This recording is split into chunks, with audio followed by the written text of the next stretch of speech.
years of war have created one of the world's worst humanitarian disasters. Two-thirds of Yemenis, 22 million people, rely on aid to survive. There have been several failed attempts to end the fighting, but the UN managed to broker a truce a year ago that's pretty much held up. Two big players have been talking to each other, and right now there's this extra momentum. One of the reasons for that is what's going on between Saudi Arabia and Iran. They're huge regional rivals who've been on opposite sides of the conflict in Yemen, but lately they've been patching things up. Saudi Arabia and Iran are restoring diplomatic relations 7 years after cutting them off. And this was a really big moment when their foreign ministers met in China to reach that agreement. Here's a reminder of how the Saudi-Iran rivalry is played out in Yemen. You've got a Saudi-led military coalition that's been fighting on the ground and from the air.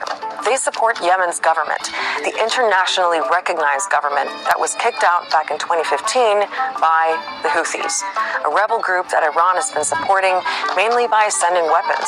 The Houthis are a Shia political, military, and religious movement that controls a lot of territory, including the capital Sana'a.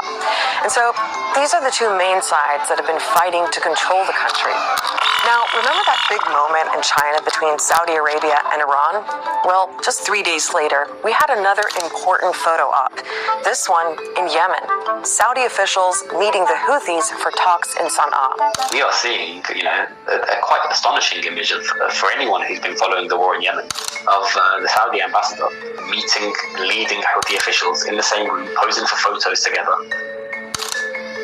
That's not happened.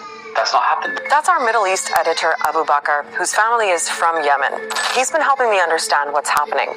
Because for years, the UN has tried to broker peace in Yemen, and now you've got the Saudis and Houthis basically doing their own thing to end the fighting between themselves, with Oman as the mediator. Is this real? Is this the beginning of the end? There are different points of view on this. Everyone wants to be hopeful. And you've got some people saying that this potentially could finally be the deal that ends the war, right? Then, of course, you've got another angle or another side who are still hopeful, but they're also raising a lot of questions and a lot of doubts. Now, we don't have too many details about the potential deal, but we know they're talking about things like a permanent ceasefire, the withdrawal of foreign forces from Yemen, meaning Saudi forces, and fully reopening ports controlled by the Houthis, which should make it much easier for Yemenis to receive food and other essentials. This is where the hope comes from, that just easing the restrictions that Yemenis have faced. And of course, these restrictions haven't just come from one side, but a lot of them have come from Saudi Arabia and decisions that were made in an effort to support the Yemeni government. Another hopeful sign was this recent prisoner exchange of almost 900 people. والله شعور اليوم انه شموخ وفخر وسعاده بالخروج، وهذا شرف لنا وكل مجاهد من المجاهدين أن يتشرف أن يكون مثل هذا اليوم. So it really feels like things are moving in a positive direction. And for Saudi Arabia, it seems that now they just want out. It's been a long and expensive war that's also reached into their country. The Houthis have fired thousands of rockets and missiles over the border.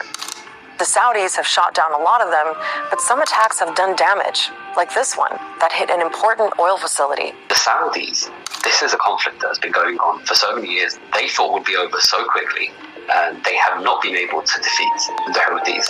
Mohammed bin Salman, in particular the Crown Prince, he wants to develop Saudi's economy.